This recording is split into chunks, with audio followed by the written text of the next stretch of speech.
একটা খামারে মতি নামে একটি গরু থাকতো আর মুন্নি নামে একটি মুরগি থাকতো। তারা ছিল একে অপরের ভালো বন্ধু। মতি আপা, তুমি কত কাজে, সবাই তোমার দুধের প্রশংসা করে।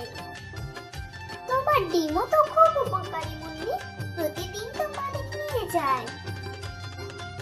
মতি এবং মুন্নির মালিক তাদের দুজনকে ভালোবাসতো। সে মতিকে অনেক আদর করে। এই দেখে মুন্নির অনেক রাগ হয়। কিন্তু একদিন মুরগির মন খারাপ হয়ে গেল। গরুকে বেশি আদর পেতে দেখে সে হিংসা করতে লাগলো। তখন মুন্নি ভাবলো, আমি তো প্রতিদিনই ডিম দিই, কিন্তু কেউ আমার প্রশংসা করে না। এরপর মুন্নি ডিম দেওয়া বন্ধ করে দেয়, চুপচাপ বসে থাকে। সে আর কোনোদিনও একটা ডিম দেবে না বলে সিদ্ধান্ত নেয়। তখন সেই খামারের মালিক আসে। মুরগিটা তো কয়েকদিন ডিমই দিচ্ছে না, বিক্রি করে দেব, এটাই বরঞ্চ ভালো হবে। শুধু শুধু একে বাড়িতে রেখেই বা কি হবে? মুন্নি, কি হয়েছে তোমার? আমি আর ডিম দেব না, কেউ তো আমার মূল্য বোঝে না।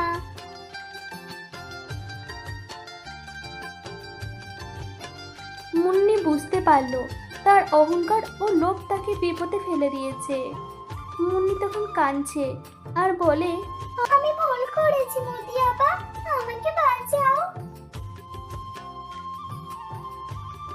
তখন মতি সেই খামার মালিকের সামনে গিয়ে দাঁড়ায় এবং সে বলে, মালিক, তুমি যদি মুন্নিকে বিক্রি করো তাহলে আমি আর দুধ দিব না। মালিক তখন অবাক হয়ে যায় মতির কথা শুনে।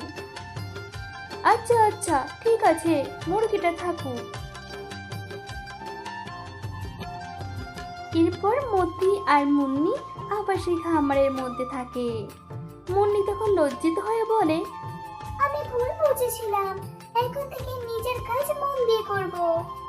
তখন মতি বলে, বন্ধু মানে পাশে থাকা, ভালো সময়েও আর খারাপ সময়েও। এক গ্রামের পুরনো এক বাড়িতে থাকতেন মালতী দেবী। স্বামী বহুদিন আগেই মারা গেছেন। দুই ছেলে, রঞ্জিত ও বিজয়। বড় ছেলে রঞ্জিতের বউ মিনা আর ছোট ছেলে বিজয়ের বউ সোহিনী। মিনা মা, তুই তো সবই বুঝিস, একই বলে ঘরের লক্ষ্মী। আপনার মুখে এমন কথা শুনলে যে আমার মনটা ভরে যায় মা। সোহিনী চুপচাপ দাঁড়িয়ে, কোনো কথা নেই। মিনা চোখ ঘুরিয়ে সোহিনীর দিকে তাকায়। শহরের মেয়েরা তো কাজের নাম শুনলেই পেট ব্যথা করে। সোহিনী চুপচাপ সব কাজ করত, তবু কোনো প্রশংসা জুড়ত না, বরং প্রতিদিন শুধু অপমান আর অবহেলা। এই রান্নায় তো নুনই নেই, কি খাওয়াবি আমার ছেলেকে? আমি তো বলেছিলাম ওর হাতে রান্না ভালো হবে না মা। মা, আমি চেষ্টা করেছিলাম, হয়তো একটু কম হয়ে গেছে। তুই আমার মুখে খাবার তুলে দিতে পারিস না, ঘরের কাজই বা করবি কিভাবে বলতো? এমন ভাবে মিনা আর মালতী দেবী সোহিনীকে দিনের পর দিন অত্যাচার করত। একদিন সোহিনী পানি আনতে যায়, পড়ে থাকা একটা কাঁটাতে পা কেটে যায়। পা কেটে গেছে, এখন আমি কি করি? আমাকে তো এখনই পানি নিয়ে যেতে হবে, তাহলে যে মা বড্ড আবার বকাবকি করবে। রক্ত মাখা পানি বাড়ি ফিরে। নাটক করিস?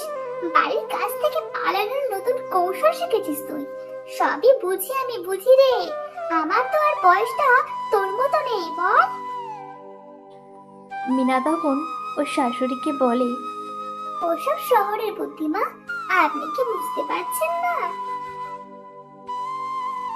দেখতে দেখতে দিন গড়িয়ে রাত হয়ে যায়।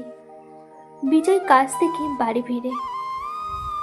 সোহিনী, সোহিনী, কি হয়েছে তোমার পায়ে? এই রক্ত কে কি করেছে? আমি কিচ্ছু বলিনি এতদিন, কিন্তু আমি আর পারছি না। এরপর সোহিনী তার সাথে অত্যাচারের সমস্ত কথা বিজয়কে বলে। বিজয় সব শুনে অনেক রেগে যায়। তারা তোমার সঙ্গে এমন ব্যবহার করেছে আর আমি কিছুই জানতাম না। এরপর বিজয় তার মা এবং তার বৌদিকে ডাকে। আজ একটা কথা স্পষ্ট করে বলছি, যে আমার স্ত্রীকে কষ্ট দেয় তার সঙ্গে আমার কোনো সম্পর্ক থাকবে না। আমি কালই সোহিনীকে নিয়ে এই বাড়ি ছেড়ে চলে যাব। তুই কি আমার সঙ্গে এমন কথা বলছিস বিজয়? আপনি আমার মা, কিন্তু আমার স্ত্রীর অপমান আমি মেনে নেব না। ভোরবেলা কেউ কিছু বোঝে ওঠার আগে সোহিনী আর বিজয় বাড়ি ছেড়ে চলে গেল। মালতী তখন নিজের ভুল বুঝতে পারল। আমি তো বুঝতেই পারিনি, কত বড় ভুল করেছি। মিনা তখন চুপ করে মাথা নিচু করে দাঁড়ায়। সোহিনী আর বিজয় ওদিকে স্টেশন চলে গেছে। সোহিনী তখন বলে, ভালোবাসা পেলাম, কিন্তু ঘরটা পেলাম না।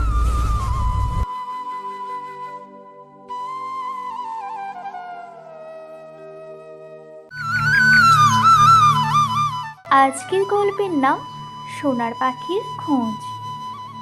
এক দেশে ছিল এক গরিব কাটুরের ছেলে, নাম তার অরুণ। সে থাকতো তার মায়ের সঙ্গে। দিনরাত জঙ্গলে কাঠ কেটে জীবিকা চালাতো সে। একদিন সে জঙ্গলে কাজ করতে করতে হঠাৎ এক সোনালি পালক কুড়িয়ে পেল। পালকটি এমন ঝলমলে যে চোখ ধাঁধিয়ে গেল। এটা কিসের পালক? আমি তো এমন পালক আগে কখনো দেখিনি। তারপর অরুণ পালকটা নিয়ে বাড়ি ফিরে আসে। সে পালকটি বাড়িতে এনে রাখলো। রাতে ঘুমানোর সময় সে শুনলো জানালার বাইরে কারো ডাক। অরুণ, অরুণ, আমার পালক ফিরিয়ে দাও অরুণ, আমি যে হারিয়ে গেছি। অরুণ, আমার পালক ফিরিয়ে দাও।